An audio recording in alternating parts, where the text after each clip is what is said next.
gacalo iga hano salaan aad iyo aad u qiimo badan salaantaasoo ka caraf badan miskiga kana macaan malabka kana qiimo badan dhaymoonka ka culus buuraha taasoo ka soo gooday qalbi si kal iyo laaba ku jecel nafku hanweyn adigana kugu haminaysa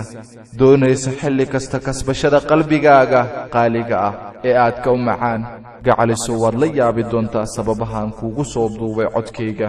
anigoo markaasi soo wici kara ama qoraal ahaan kuugu soo diri kara balse ha ka fikirin taa waayo qalbiga ayaa doonaya inuu xilli kasta kula xidhiidho oo ka warqabo xilli waliba kuuna muujiyo hadba dareenka uu jacaylkaaga igu hayo xubbi aniga jacaylkaagu meel halis ah buu iiga yaallaa wayna adag tahay sidaan kuu hilmaamo weligay isma dhihin oo kuma fikirin intaa in la eg ayaad qof bili'aadan ah u jeclaan doontaa balse noqotayoo dhacdaye